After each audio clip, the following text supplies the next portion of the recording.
Você sabe a diferença entre comparação e metáfora? Sabe empregar bem o eufemismo? Quem nunca se deparou com uma situação irônica? Ou até mesmo com aquela pessoa super hiperbólica?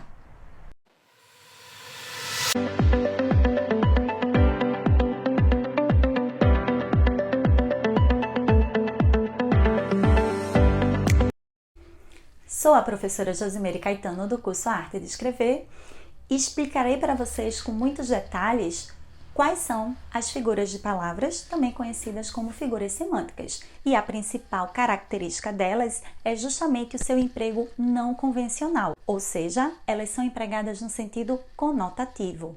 Vejamos no caso da comparação. Eu tenho elementos que se assemelham por alguma característica em comum. Eu posso dizer que a minha irmã é delicada como uma flor. Eu comparo a minha irmã à delicadeza da flor e eu tenho o elemento como, ligando os dois elementos. No caso da metáfora, não. Nós afirmamos de maneira conotativa. Minha irmã é uma flor, ou até mesmo que minha mãe é uma fera. Já no caso da sinestesia, eu tenho a mistura dos 5 sentidos: visão, audição, olfato, tato e paladar. Imaginem que você está ouvindo uma música quente, ou até mesmo que você recebe um abraço perfumado. Eu misturo os elementos dentro de uma mesma sentença. Já a antítese são elementos contrários. Vamos imaginar dia, noite, claro, escuro, amor e ódio. O eufemismo é uma figura super interessante. Por quê, prof? Porque o eufemismo suaviza a informação. Então, situações que causam tremenda tristeza, como a perda de um ente querido. Você vai chegar para uma criança utilizando o eufemismo e vai dizer, por exemplo, vovô virou estrelinha. Você pode dizer que alguém partiu desta para melhor. Ou até mesmo para não chamar ninguém de ladrão, você diz que determinada pessoa se apropriou de algo que não lhe pertence. Também conhecida como personificação, ou seja, atribuir características humanas a seres que não são humanos. E aí a gente parte um pouquinho para a poesia e eu posso dizer para vocês que o sol apaixonou-se pela lua e pediu às estrelas para lhe encaminhar um lindo bilhete de amor.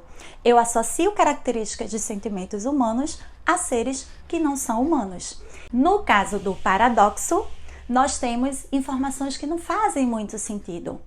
Imaginem que eu chegue para vocês hoje e diga: a partir de hoje eu sou uma nova mulher, deixarei de ser egoísta e passarei a pensar só em mim.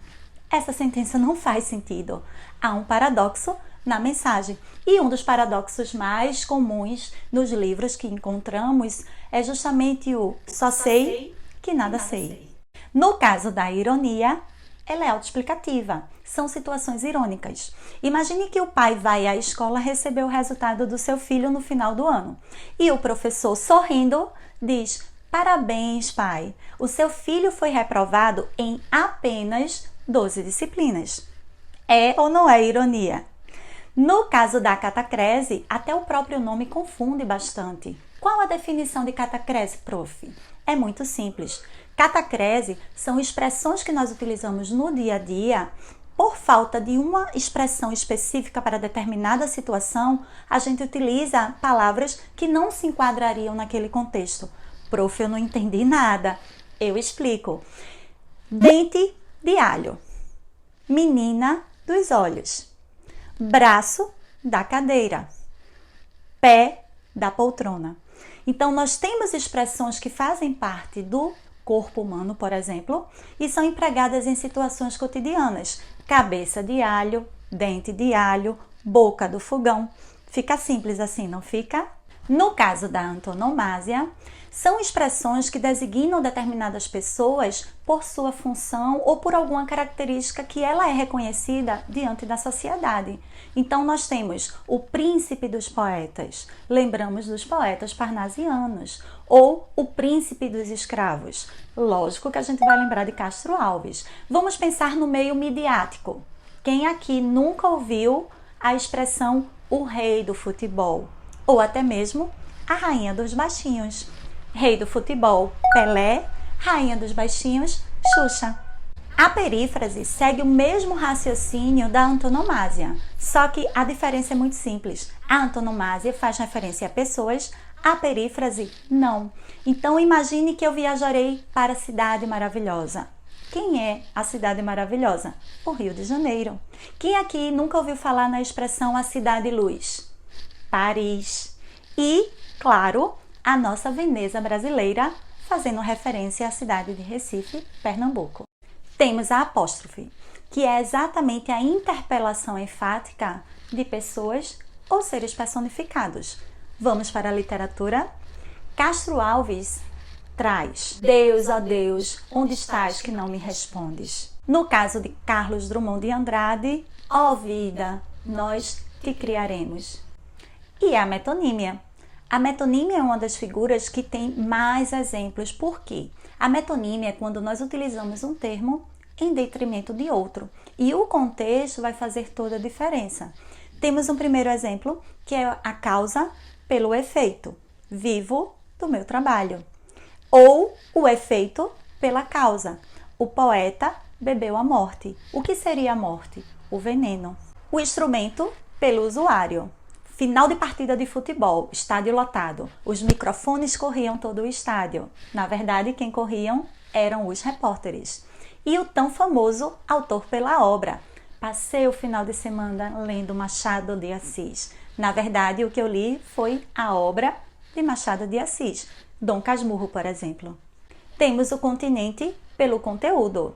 Roberta, Francisca e João bateram 4 pratos. Na verdade, o que eles bateram no sentido de alimentação é o que tinha dentro do prato, uma macarronada, por exemplo.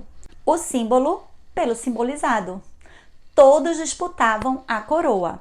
Na verdade, não era a coroa o motivo da disputa, e sim o cargo que a coroa traz enquanto poder. Temos o concreto pelo abstrato. A mãe possui um coração enorme. Na verdade, é o sentimento de amor e não propriamente o coração. Temos também o abstrato pelo concreto. Um dia a virtude triunfará. Na verdade, são os vitoriosos que irão triunfar. O lugar de produção pelo produto. Final de ano, todos compraram champanhe. Na verdade, o que foi comprado foi o espumante, que recebe esse nome porque é produzido na cidade de Champagne, na França. O inventor pelo invento. Gutenberg propiciou a evolução dos canais de comunicação. Na verdade, não foi Gutenberg que propiciou, foi a invenção, que é a imprensa, que foi criada por Gutenberg. A parte pelo todo. O ônibus passou cheio de braços. Na verdade, não tinham apenas braços nos ônibus, tinham várias pessoas. E nós escolhemos uma parte do todo. Já no caso do todo, pela parte, eu posso dizer que eu moro na rua Eusébio de Queiroz. Imagine eu morando na rua inteira. Impossível, na verdade. Eu moro em uma casa que localiza-se na rua Eusébio de Queiroz. O material pelo objeto. Os bronzes soaram fortemente ao meio-dia. Na verdade, o que soaram foram os sinos da igreja, que são feitos de bronze. O singular pelo plural. Todos devem respeitar o idoso. Não é apenas um idoso, e sim todos os idosos.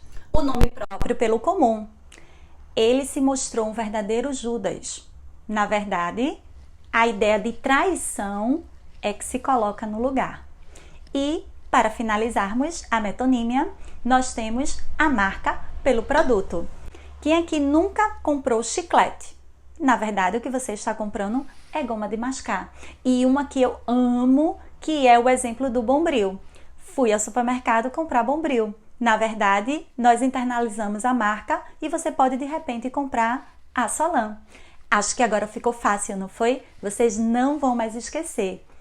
Não esqueçam de seguir as nossas redes sociais do Arte de Escrever, se inscrever em nosso canal do YouTube, curtir este vídeo e deixar os seus comentários.